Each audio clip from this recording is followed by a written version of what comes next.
வணக்கம், வாழ்க வளமுடன். Hello friends, welcome to food mom kitchen. இன்றைக்கி நம்ம வீட்டில் கிருஷ்ண ஜெயந்தி கொண்டாட போகிறோம். எல்லார் வீட்லையுமே கொண்டாடுவாங்க. எங்கள் வீட்டில் நாங்கள் வெண்பொங்கல் செய்கிறது தான் உங்களோட ஷேர் பண்ணிக்க போகிறேன். வெண்பொங்கல் பார்த்தீங்கன்னா 1.5 அழகு பச்சரிசி எடுத்து வாஷ் பண்ணி வச்சுருக்கேன். அதுலேயே ஒரு 100 கிராம் அளவுக்கு பாசிப்பயிறு வாஷ் பண்ணி அதையும் எடுத்து வச்சுருக்கேன். அதுவும் போட்டாச்சு. இஞ்சி தட்டி வச்சுருக்கோம் பாருங்கள், இஞ்சியும் போட்டுட்டோம். இஞ்சி தட்டி வச்சுருக்கேன். அதே மாதிரி மிளகு, ஜீரகம் இதையும் ஒரு தட்டி போட்டுப்போம். அப்போ தான் பசங்க சாப்பிடுவாங்க. முழுசாக போட்டோம்னு வச்சுங்களேன் பொறுக்கி போட்டுறாங்க. அதனால் குழந்தைங்களுக்காக நான் அதை தட்டி போடுவேன். அதுக்கப்புறம் பார்த்திங்கன்னா நம்ம தண்ணிக்கு பதிலாக 1 டம்ளர் பால். இந்த அளவுக்கு தான் அரிசி, இதில் 1.5 டம்ளர் எடுத்திருக்கேன். இப்போ இதில் 1 டம்ளர் பால் ஊற்றிக்கிறோம். பாலில் செய்யும்போது பால் நல்லா டேஸ்ட்டும் இருக்கும், விளவிளேன்னு இருக்கும். பொங்கல் அருமையாக இருக்கும். பொங்கல் செஞ்சு பாருங்கள், செய்யாதவங்க செஞ்சு பாருங்கள், பால் ஊற்றி செஞ்சு பாருங்கள். இப்போ 1 டம்ளர் ஊற்றி வச்சா 2வது டம்ளர். இப்போ நம்ம மொத்தம் பருப்பும் அரிசியும் சேர்ந்து 2 டம்ளர். இப்போ 4 டம்ளர் தண்ணி ஊற்றிக்கிறேன் நான். இப்போ 3 ஊற்றிட்டேன். இப்போ இன்னொரு டம்ளர் ஊற்றிக்கிறேன். அப்போ தான் நல்லா வெந்து கொலன்னு நல்லா சாஃப்டாக இருக்கும். இதுக்கு ஆயில் ஒரு 2 ஸ்பூன் ஆயில், 2 ஸ்பூன் கீ ரெண்டும் மிக்ஸ் பண்ணி வச்சுருக்கேன். ஆயில் போட்டு செய்யும்போது ட்ரை ஆகாது சீக்கிரமே பொங்கல். அதனால் 2 ஸ்பூன் ஆயில், 2 ஸ்பூன் கீ எடுத்து வச்சுருக்கேன். மிளகும் ஜீரகமும் பாருங்கள், ஒரு ஸ்பூன் மிளகு ஜீரகம் எடுத்து வச்சுருக்கேன். ரெண்டையும் ஒரு இடித்து போட்டுக்கலாம். இது தாளிச்சும் லாஸ்ட்டில் போட்டுக்கலாம், இடிச்சும் இப்போ நம்ம 1 பாட் ரெசிப்பியாகவும் போட்டுக்கலாம். பெருங்காயம், கொஞ்சம் பெருங்காயமும் ஆட் பண்ணிப்போம். ஒரு 1/2 ஸ்பூன் அளவுக்கு பெருங்காயம் ஆட் பண்ணிப்போம். டைஜஷன் ப்ராப்ளம் வராமல் இருக்கிறதுக்காக தான் பெருங்காயம் ஆட் பண்ணுறோம். 1/2 ஸ்பூன் ஆட் பண்ணிட்டோம். இப்போ நம்ம குக்கரில் 1 பாட் ரெசிப்பியாக அப்படியே வச்சிடலாம். தாளிக்கும் போது நம்ம கருவேப்பிலை, இந்த மிளகு, ஜீரகம் அப்படி போட்டாலும் போட்டுக்கலாம். இல்லைன்னா இப்பயே இடித்து இதிலே போட்டாலும் போட்டுக்கலாம். நம்ம இஷ்டம் தான் அது. நான் தாளிக்கும் போது எல்லாத்தையும் தாளித்து மேலே கொட்டி கிளறிடலான்னு வச்சுருக்கேன். இப்போ இதெல்லாம் பார்க்கலாம். ஸ்டவ் ஆன் பண்ணி நான் குக்கர் வச்சுட்டேன். இது நல்லா கொதி வரட்டுங்க. கொதி ஒரு கொஞ்சம் குறையும் போது நம்ம மூடி போட்டு வெயிட் போட்டுடலாம். ஒரு 1/2 குக் ஆகட்டும். அப்புறமா கொதி வந்தோடனே நான் வெயிட் போட்டுலான் இருக்கேன். நல்லா கொதி வரட்டும். நல்லா பார்த்துக்கிட்டிங்களா, 1 டம்ளர் பால் ஆட் பண்ணியிருக்கேன். அவ்வளோதான். வெண்பொங்கல் எப்பயும் செய்கிற மாதிரி தான். நம்ம பால் ஆட் பண்ணி செஞ்சால் ஒயிட்டாகவும் இருக்கும், டேஸ்டியாகவும் இருக்கும். இப்போ பார்த்தீங்கன்னா நான் இந்த மிளகையும் ஜீரகத்தையும் ஒரு இடித்து வச்சு போகிறேன். இடிச்சிட்டு பார்க்கலாம். இப்போ இதுலேயே நம்ம ஒரு பாதி அளவுக்கு இதில் நெய்யும் அந்த ஆயிலும் கலந்து அதில் பாதி இப்போ ஊற்றிக்கிறேங்க.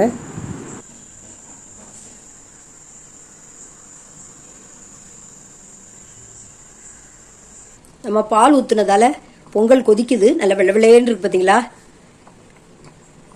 நல்லா கொதிச்சு நல்லா சுண்டி வந்துடுச்சு. நம்ம இப்போ மூடிட்டு வெயிட் போட்டுடலாம். வெயிட் போட்டோம்.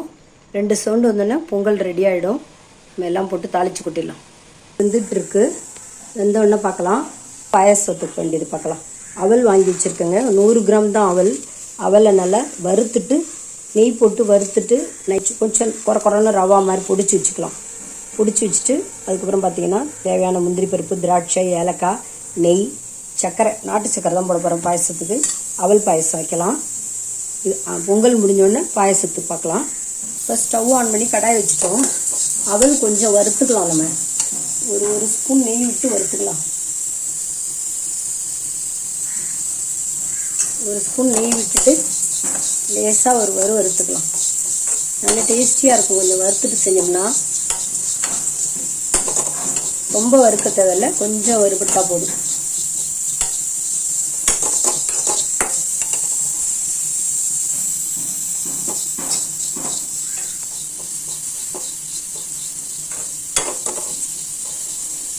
கொஞ்சம் வறுபட்டோடனே நம்ம கொஞ்சம் ரவா மாதிரி இதை பவுட்ரு பண்ணி வச்சுக்கலாங்க. வறுத்துட்டேன். அதுலேயே 2 ஏலக்காயும் போட்டு ஓட்டி வச்சு போனோங்க. இப்போ நம்ம பாருங்கள், ஏலக்காயும் போட்டு கொஞ்சம் குறைன்னு அதில் ஓட்டி வச்சுட்டோம். ரவா பதத்தில் கொஞ்சம் குறைன்னு ஓட்டி வச்சுருக்கோம். வறுத்துட்டு நெய்யில் ஈஸியாக இருக்கும், நல்லா டேஸ்டியாக இருக்கும். அதெல்லாம் நெய்யில் முந்திரி பருப்பு வறுத்து வச்சாச்சு. திராட்சையும் முந்திரியும் 1 ஸ்பூன் நெய் விட்டேன். அதில் வறுத்து வச்சுட்டேன். இது லாஸ்ட்டில் நம்ம போட்டுப்போம். இதிலே நம்ம நாட்டு சக்கரை தான் போட போகிறேன். அதனால் அந்த மண் இருக்காது. அதிலே நெய் இருக்குது பாருங்கள். இந்த நெய்யிலே நம்ம பச்சை பால் ஊற்றி காய்ச்சி வச்சுக்கலாம். பால் போட்டு தான் பாயசம் வைக்கலாம். நம்ம பால் விட்டுக்கலாம். 1 டம்ளர் பாருங்கள். நல்லா பால் 1/2 லிட்டரில் நான் வந்து முக்கால்வாசி எடுத்துட்டேன். ஒரு பேக்கெட் பாலில் முக்கால்வாசி எடுத்துட்டேன். இவ்வளோ தான் பால் மீதி இருக்குது பாருங்கள். இவ்வளோ தான் மீதி இருக்குது. முக்கால்வாசி பால் எடுத்தாச்சு. இது 1/2 லிட்டர் இல்லைங்களா, நான் ஒரு 300 கிராம் அளவுக்கு பால் எடுத்துட்டேன். இது நல்லா காயட்டும். பால் காஞ்சி நல்லா கொதிச்சோடனே இதில் நம்ம அவலை போட்டு வேக வச்சுட்டு சக்கரை போட்டு முந்திரி திராட்சை போட்டால் நம்மளுடைய பாயசம் சூப்பராக ரெடி ஆகிடும். இதில் நம்ம மில்க் மைடு போட்டுக்கலாம், பால் பவுடர் ஆட் பண்ணலாம், நம்ம இஷ்டம் தாங்க. இன்னும் டேஸ்ட்டாக இருக்கும். குங்குமப்பூ போட்டுக்கலாம். கிருஷ்ணருக்கு நம்மளால் முடிஞ்ச நைவேத்தியத்தை செஞ்சு வச்சு படைக்க போகிறோம். வெண்பொங்கலும் அவல் பாயசம் தான் இன்றைக்கி மெயினாக எங்கள் வீட்டில் செஞ்சு வச்சு படைக்க போகிறோம். அலங்காரம் பண்ணுறதுக்கே இவ்வளோ நேரம் ஆகிடுச்சு. கிருஷ்ணர் அலங்காரம் பண்ணுறது தானே நம்ம கடவுளை தெய்வத்தை அலங்காரம் பண்ணி பார்க்குறது தான் நமக்கு ஒரு பேரானந்தம். இந்த அலங்காரத்துக்கே இவ்வளோ நேரம் ஆச்சு. இப்போ தான் வந்து பொங்கலும் வெண்பொங்கலும் அவல் பாயசம் பண்ண போகிறோம். பால் கொதிக்கட்டும். ஒரு கொதி வந்தோடனே நம்ம அந்த அவலை போட்டுடலாங்க. பால் நல்லா கொதிக்குது பாருங்கள். நெய்வேத்தியத்துக்கு கொஞ்சோண்டு ஒரு 100 கிராம் கூட இருக்காது. ஒரு 50 கிராம் பால் எடுத்து வச்சுட்டு 1/2 லிட்டர் பாலையும் இதிலே ஆட் பண்ணிடுறேன். 1/2 லிட்டர் பாலும் நம்ம இப்போ கிருஷ்ணருக்கு பச்சை பால் எடுத்து வச்சுட்டு மீதியெல்லாம் இதிலே 1/2 லிட்டர் பால் ஃபுல்லாக.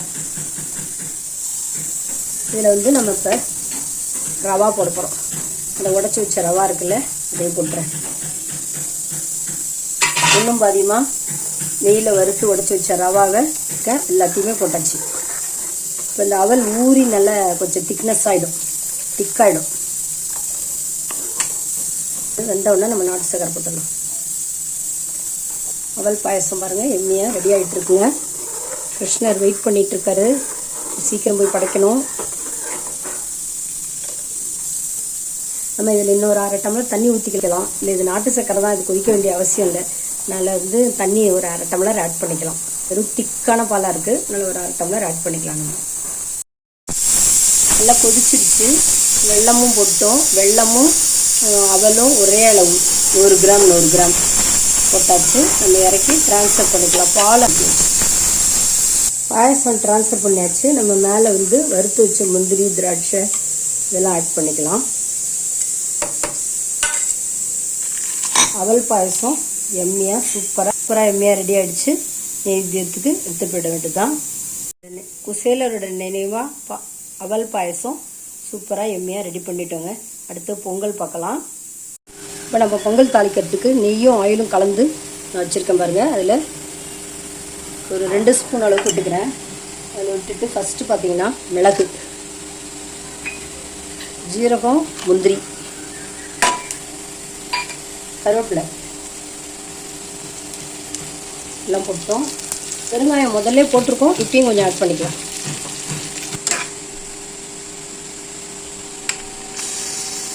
ஸ்டீம் போயிடுச்சுங்க, எடுத்துட்டேன் பாருங்கள். எம்மியான பொங்கலும் ரெடி ஆகிடுச்சு. இதில் நம்ம ட்ரான்ஸ்ஃபர் பண்ணிக்கலாம்.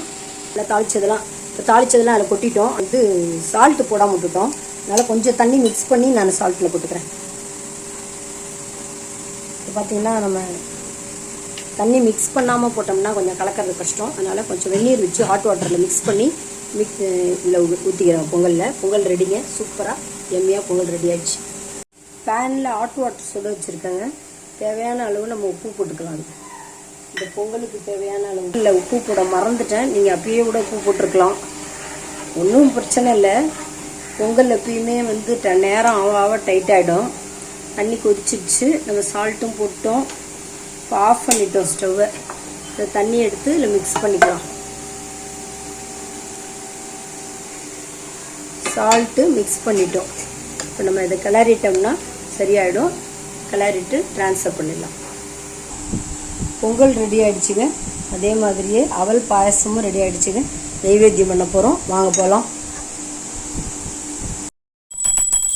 சாமி கிருஷ்ணருக்கு பால், பழம், தயிர், வெண்ணெய் எல்லாம் ரெடியாக இருக்குங்க. அதையும் வச்சுருக்கோம். சீடை எல்லாம் கடையில் வாங்கி வச்சு பல்லாண்டு பல்லாண்டு பல்லாயிரத்தாண்டு பல கோடி 100,000 மல்லாண்ட தின்தோள் மணிவண்ணாவன் செவ்வடி செவ்வி திருக்காப்பு அடியோம் ஓடும் நின்னோடும் பிரிவின்றி 1000 பல்லாண்டு வடிவார் சோதி வளத்துறையும் சுடராழியும் பல்லாண்டு படைப்போர்க்கு முழங்கும் ஒப்பாஞ்சு சன்னியமும் பல்லாண்டே. கோவிந்தா ஹரி கோவிந்தா பன்னக சயனா கோவிந்தா கோவிந்தா ஹரி கோவிந்தா பன்னக சயனா கோவிந்தா. ஓம் நமோ நாராயணாய நமக. ஓம் நமோ நாராயணாய நமக. ஓம் நமோ நாராயணாய நமக. இன்றைக்கி பூஜைக்கு நாங்கள் எங்கள் வீட்டில் சிம்பிளாக அவல் பாயசமும் வெண்பொங்கலும் தாங்க பண்ணோம். முறுக்கு சீடை எல்லாம் கடையில் வாங்கியாச்சு. பழங்கள்லாம் வச்சு நைவேத்தியம் பண்ணோம். குழந்தைங்களுக்கெல்லாம் ஆசீர்வாதம் பண்ணி அவங்களுக்கெல்லாம் சந்தனம் வச்சு விட்டேன். ஃபஸ்ட்டு என் பேத்தி பார்த்தீங்க, அடுத்தது பேரன், இது மருமக, எல்லாருக்கும் சந்தனம் வச்சு விட்டுட்டு நாங்கள் எங்கள் பூஜையை நிறைவு செஞ்சுட்டோங்க. இந்த வீடியோ உங்களுக்கு பிடிச்சதுன்னா லைக் பண்ணுங்கள், கமெண்ட் பண்ணுங்கள், ஷேர் பண்ணுங்கள், மறக்காமல் சப்ஸ்கிரைப் பண்ணுங்கள். Thanks for வாட்சிங்கு.